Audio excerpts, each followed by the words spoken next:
Hello again, plant lovers. Today, I am going to show you something that can completely change the way you care for your orchids.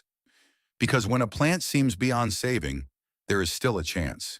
And with a natural, simple, and well-applied method, it is possible to bring it back to life. Stay until the end because there is an extra detail that makes everything make sense. Take a good look at this orchid. At first glance, it already shows clear signs of extreme stress. It is severely dehydrated. Its leaves look limp, thick and wrinkled, with deep grooves indicating a loss of internal water pressure. Although they still retain their green color, they no longer have strength. They bend and droop over the pot, completely losing their structure. The irregular and slightly sunken surface gives us a key clue. The problem is not just watering, it is in the roots, and that changes everything. When we take the plant out of the pot, the reality becomes evident. The root system is highly deteriorated. Most of the internal roots are brown, shriveled, and empty. They no longer serve any function. They do not transport water or nutrients, and meanwhile the center is full of debris that retains too much moisture, blocking air circulation, creating the perfect environment for the plant to continue weakening.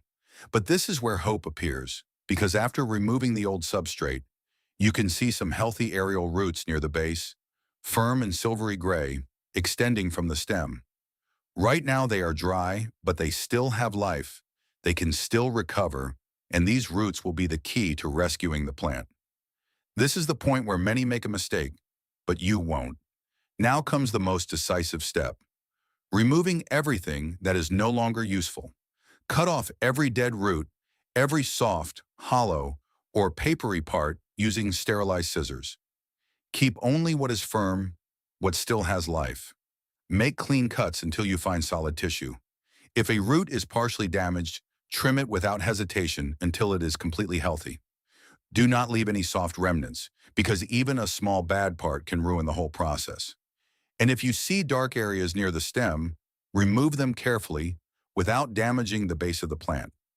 Then, clean the root system with a gentle stream of water. This step is not just cleaning, it is a second inspection. Remove dirt, hidden debris, and possible damaged areas you didn't see before. Keep the water pressure low. Rotate the plant, observe it from different angles, and when the roots are wet, you will notice something important. Healthy roots turn green, while those that remain brown or deformed must be removed. Also, make sure water does not accumulate in the crown. Shake off the excess before continuing. Now we are going to prepare a solution that will make a difference. Something simple but very effective. Add a teaspoon of flour to clean water, then incorporate a small amount of banana enzyme. Very little, just a few teaspoons. Mix well until you achieve a completely uniform solution. It should be light, almost transparent, never thick or sticky. This detail is more important than it seems, because a mixture that is too concentrated can cause the opposite effect. Let the mixture sit for about 30 minutes. This time allows all the components to integrate properly. Then, filter the liquid with a fine mesh or cloth, removing any solid residue. This step is critical. If particles remain, they can stick to the roots and retain excess moisture, increasing the risk of rot, which is something we want to avoid at all costs. Once filtered, dilute the solution again so that it is even lighter, almost transparent. Pour the liquid into a clean container where the roots can fit without bending or compressing. And now introduce only the root system, always keeping the crown and leaves out of the liquid. Do not submerge the entire plant. A brief rinse is enough. Gently move the roots so they absorb the solution evenly. Finally, dampen a clean cloth with this same solution and wipe the leaves very carefully, without pressing, following the surface, removing dust and debris. Remember that in this state, the leaves are very fragile. Avoid getting too close to the crown and make sure no liquid accumulates at the base, because that small detail can mean the difference between recovering the plant or losing it for good. After cleaning the leaves, let them air dry unhurriedly, because this small detail is more important than it seems. Now begins one of the most critical phases of the process, where patience truly makes a difference. After about 20 minutes, remove the plant from the container and let the excess liquid drain completely. Place it in a dry, shaded, and well-ventilated area, and let it rest for several hours before repotting until the roots and cut areas feel completely dry to the touch. Do not rush, because repotting when there is still moisture can ruin all the work you just did. Now prepare a pot with good drainage, preferably transparent, because being able to observe the roots in the future will give you a great advantage. Add a small layer of inert material at the bottom, such as foam or large pieces of bark. This is not decoration, it is key to keeping the base aerated and preventing the substrate from compacting. Fill the pot with coarse pine bark using medium or large pieces that allow air circulation. Because remember, at this point, the roots need to breathe more than ever, and this is where many fail without realizing it. Before placing the plant, insert a stake to give it stability. Do it now and not later. This way, you will avoid damaging the roots at such a delicate moment. Then place the orchid and gently secure it to the support, just enough to keep it firm without squeezing it too much, because it needs stability, but also space. Next, gradually add the bark around the roots, letting it settle naturally. You can gently tap the pot to distribute the substrate, but avoid pressing it down because compacting the mixture eliminates air spaces, and without air, there is no recovery. Finish with a light layer of moss on the surface, thin and loose, never compacted. This layer will help retain a little moisture at the top, but it should dry out within a day. If it stays wet longer, reduce the amount or remove it. And very importantly, always keep the moss away from the crown because a wet crown is the beginning of many problems. From here begins the phase that truly defines the result. Constant care, maintain stable conditions, avoid sudden changes, and observe the plant because now it will tell you what it needs.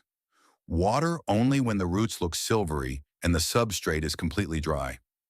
Forget about schedules because watering by routine at this stage can reactivate rot and everything would go back to square one.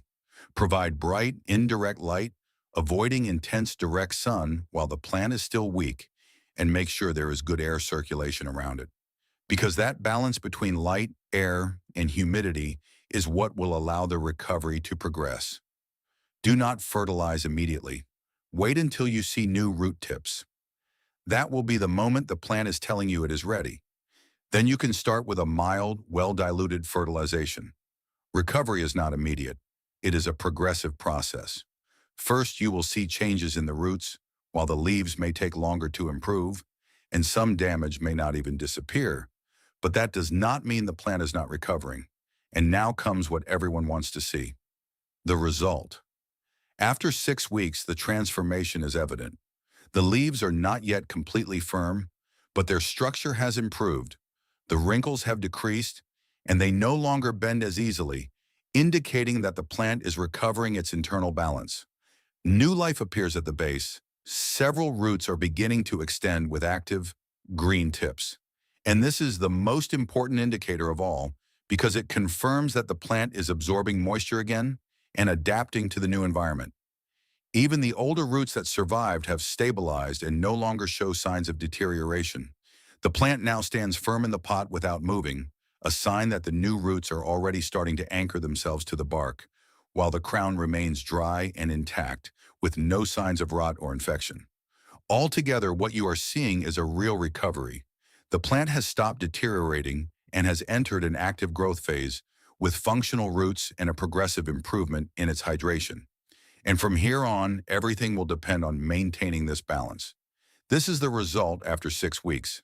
A plant that seemed lost is now stable, with active roots and in the middle of the recovery process. It is not perfect, but the most important thing is that it is no longer in decline. If this method has changed the way you care for your endangered plants, please subscribe and like the channel. We are rescuing life that others would try to throw away. Cultivate the future with us. The next botanical treasure will open very soon.